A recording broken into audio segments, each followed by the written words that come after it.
art in the theatrical sense?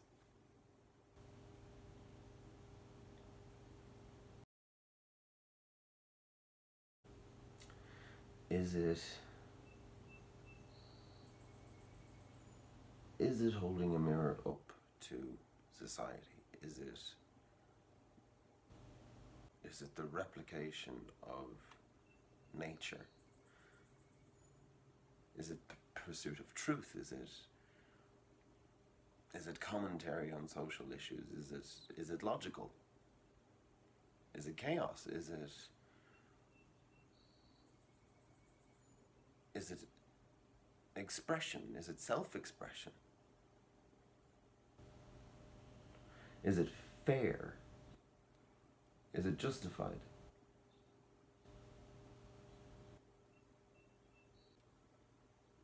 Is it worth it?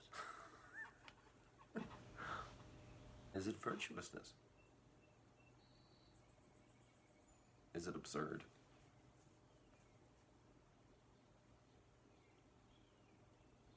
Is it important? Webster's dictionary just... This, I ask myself this question very, very often. What is art? And the trouble with it is it's a very, very loose term. Art, when we discuss art in the theatre, it can be very dangerous, I think, in terms of how we are perceived by non-theatre people. I don't even like that expression. Everyone's got a theatre person inside them. I like to think of it as a language, really. You know, it's a way of communicating ideas and thought processes, and it's a way of communicating the way you see the world, because you can't do it any other way. I feel that way about songs as well, actually. You know, on one side you have far too many answers, and on the other side there's none. It's a very strange thing when it comes to the art of theatre.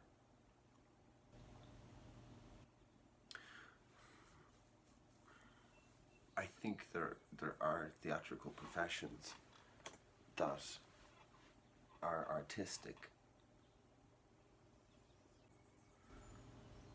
Acting, not so much.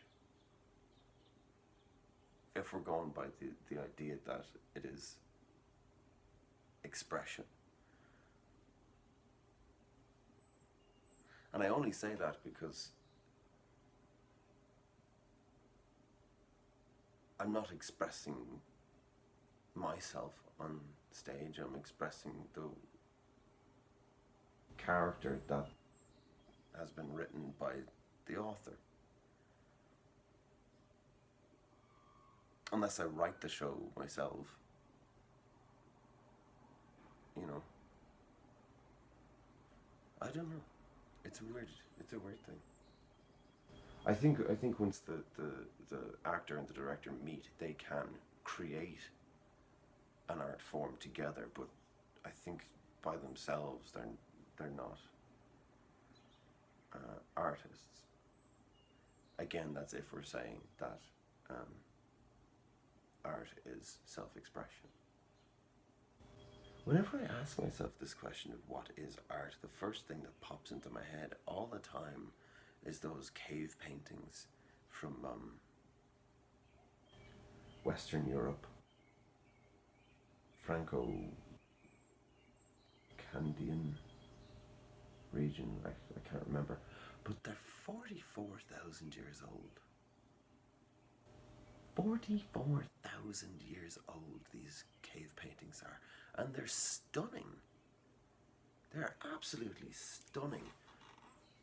They depict like the hunt, and there's the beautiful one where it's handprints all the way up the wall.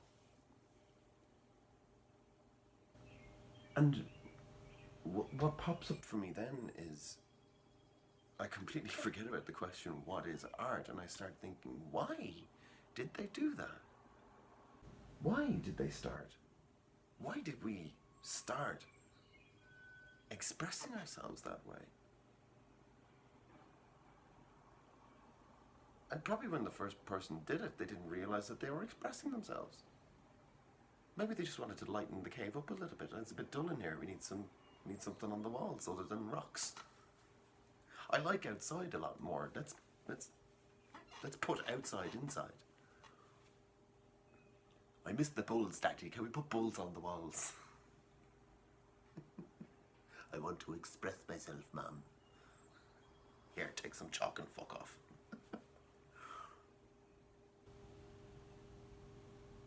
44,000 years old. And the first person to do it wasn't trying to create art. Maybe like there was someone sick in the tribe or something and they couldn't, maybe they broke both their legs or something and they're like, I'll bring you outside. No, I can't go outside. I'll bring you outside to you. Maybe it was a gesture or...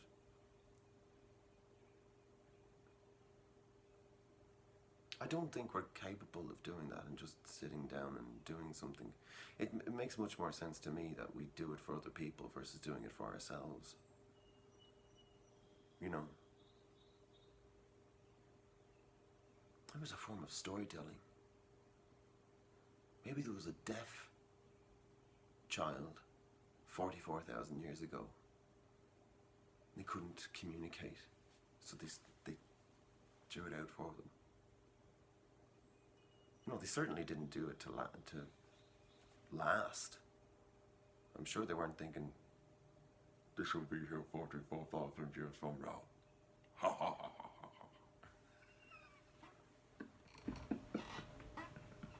They will think of me. Snog. Don't forget to sign it. Oh, sorry, I digress. Yeah, but every time I ask myself that what is art, I think about those paintings, and then another question arrives. Why did we start doing it? And that's kind of why I think it's communication in forms of language.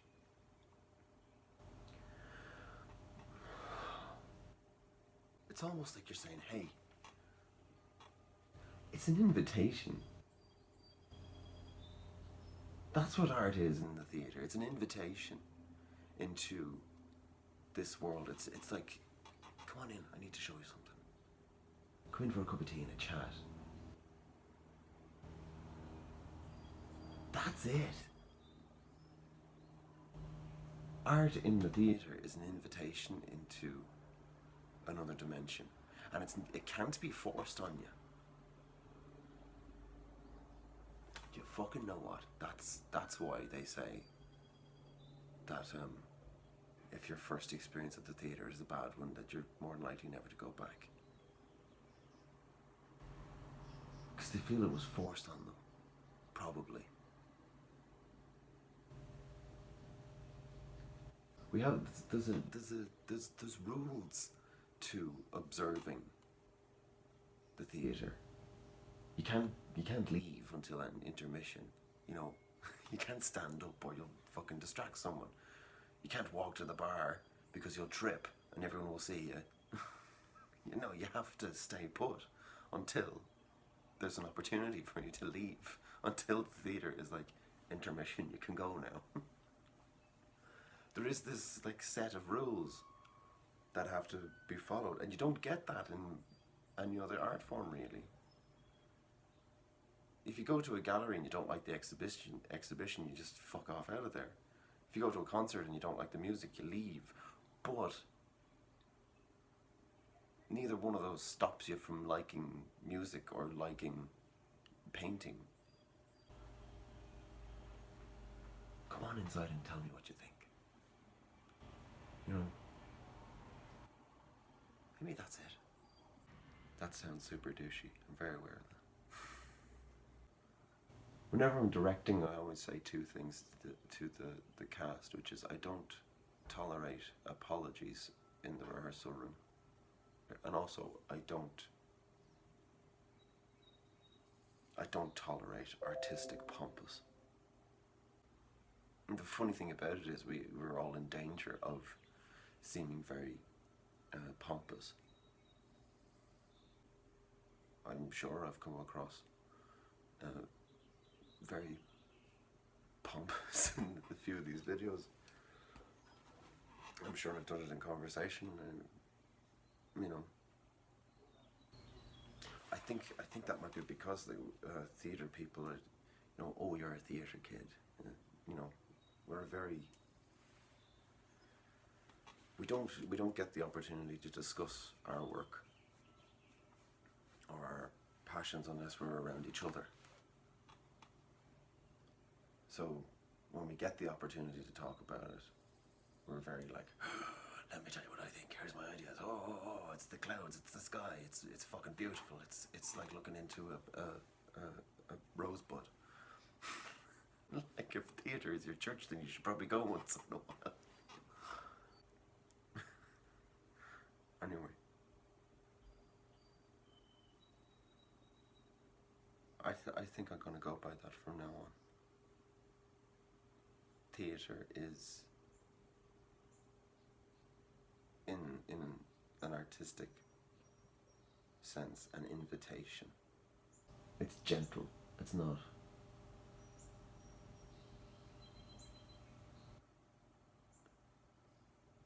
It can't be treated like any other art form because you can walk away from any other art form.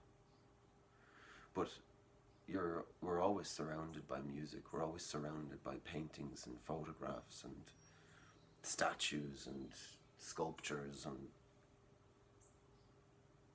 spray painting. Theatre can only exist within the walls of a theatre or in a virtual sense. So we have to be very careful with it in terms of its artistic capabilities and how we present it to people. We have to invite them in. We can't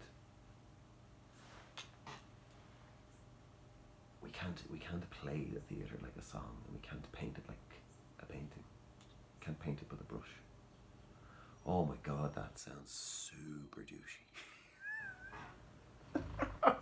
Fucking asshole. Anyway, I really enjoyed this. I'm looking forward to editing this now. It's probably going to take fucking ages to upload because it's 17 minutes long. I will cut it down. So in 2 weeks, I'd really love to do the Caucasian Chalk Circle by Bertolt Brecht. Yeah, that's it. That's our reading material for the next 2 weeks, and I'm really looking forward to it. Anyway, Napoleon Bonaparte was here with us today, and I'll see you again in 2 weeks.